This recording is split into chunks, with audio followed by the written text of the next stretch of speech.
Pag-usapan natin ngayon ang experience ko naman, 'no, sa pagnenegosyo na talagang isi-share ko sa inyo kung mga baguhan pa lang kayo, nag-umpisa pa lang kayo. Ito'y sundin niyo mga idea nito dahil ito mismo ay tinatayo ko. Ito mismo ay sistema ko, 'no.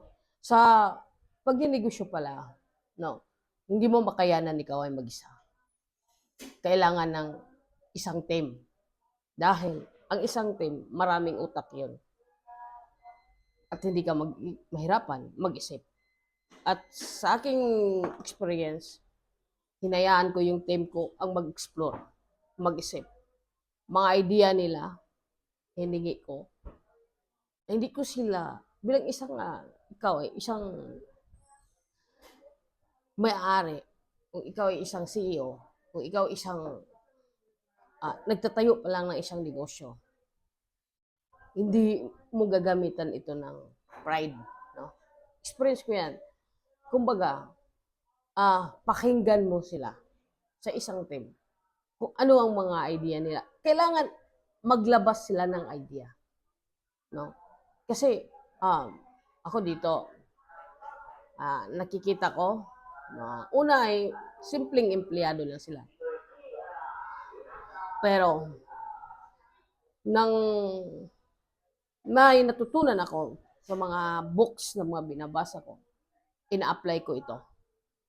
At yun, binuo ko bilang isang team. Binuo ko na sakaling, no, na may isa-suggest sila, no, hindi mo lahat idea. Yun, kung sigurado ka talagang mag-succeed sa negosyo, sobra. Ang pinagdaanan ko ngayon ay masaya ko dahil sobrang, hindi naman sasabihin natin sobrang talagang lakas, pero makita mo na yung improvement sa negosyo. Para sa akin ay nakikita ko na ang kaibahan noon at ngayon. So, at kailangan na makahanap ka din ng magaling talaga sa sales. Yun.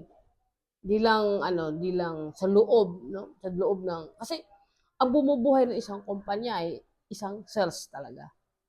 No? Hindi lang sa iyo ang galing ang binta, kundi makakuha ka din ng mga magagaling sa sales, magagaling sa marketing. Kasi hindi lahat po ay ikaw ay para sa akin, hindi po lahat po ako ay hindi napapagod. Napapagod din ang utak ko. Hindi lahat, nag-isip ka kung paano mag-isip ka ng innovation sa kumpanya mo, sa business mo. Kaya, minsan, nadidrain ka din. So, kung mayroon pong mga sales dyan, nakakatulong ng malaki sa kumpanya sila. Dahil, bigyan mo sila ng quota, sa isa, kahit nandyan po sa loob ng opisina lang, no? Bilang isang team, kailangan din kahit, alam mo, sa experience ko, kahit accounting sila, binigyan ko sila ng quota. Gusto ko mag-sales din sila. Kahit bookkeeper sila, mag-sales sila. No, yun no, experience ko yan ngayon. Kahit naggawa siya ng job order, nagsisales sila. Kung ano man yung posisyon sa kumpanya, may sales po sila. Bukod sa sewer, bukod sa trimmer. Pero no sa loob ng isang kumpanya, sa isang opisina, ay nagsisell sila. Para sa ganun ay hindi ka masyadong mabibigitan at yung ibang sales ay matulungan.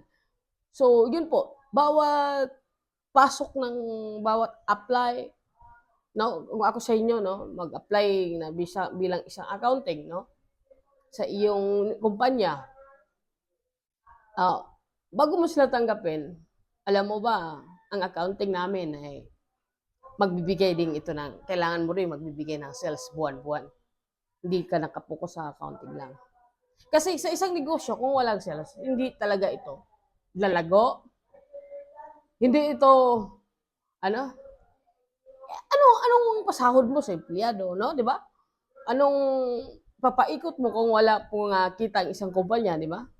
So, ito yung malaking challenge. Marami po akong natutunan, mga experience, no? Matagal po akong naka-vlog, no? Ngayon na po ko balik. Gusto ko pong iba-vlog ko dito, yung mga naranasan ko dito sa coach na paano mag-market. So, bilang isang kumpanya na tinatayo natin, medyo mahirap. Pero pag isang team pala kayo, pag isang grupo kayo ay mag-isip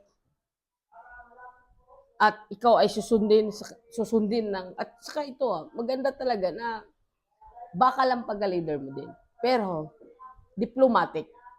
Baka lang pagka-leader mo, pero diplomatic ang pamamaraan. Hindi yung idaan mo ito sa galit, no? Bilang isang borket kay isa kang CEO, magagalit ka nila, hindi, ganun. Diplomatic ang pakiusap mo. Bakal ka na, ikaw sa lahat ng decision mo, no? Ikaw po yung masusunod. Pero, may mga magandang suggestion sila, ay ito'y pagbibigyan mo.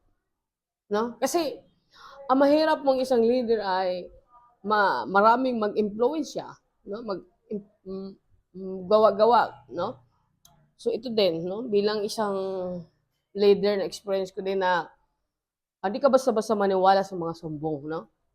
Ng kapwa empleyado na yan. Kung pagbigyan mo, kasi ako din naging HR na lang din ako, no? Pagbigyan mo with evidence, no?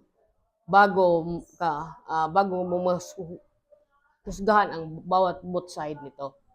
Dahil meron mo pong mga sumbong gawa-gawa lang na kwento. Yun po. So marami pong, kung magtatayo ka ng isang kumpanya, marami po kang pagdadaanan. Hirap. Pagdadaanan na, siyempre, kailangan may sistema kang susunod. Kailangan sarili mong sistema. Na makagawa ka ng sariling sistema.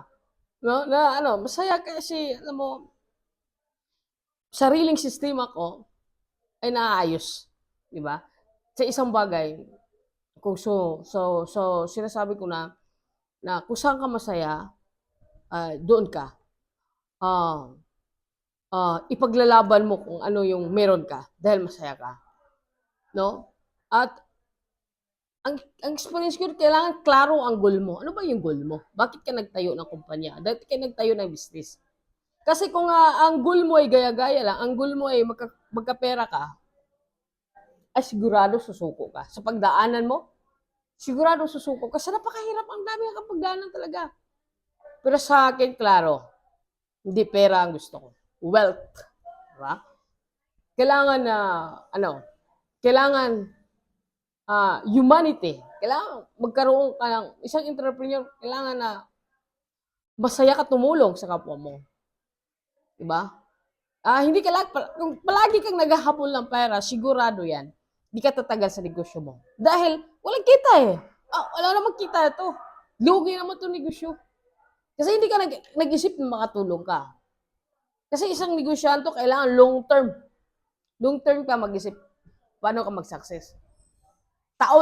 Ilang taon bago mag-success. Kasi kung wala kang isip na gano'n, tumigil ka na sa pagdinegosyo. Sigurado. Pagkakaroon ka ng trials, sigurado titigilan mo na yung negosyo mo na yan. Kaya, ang isang bagay, alamin mo kung anong mahal mo. Gagawin mo. Anong passion mo. Gagawin mo. At alamin mo, minsan kasi ako, hindi ko alam kung anong passion ko. So, malalaman mo din yan.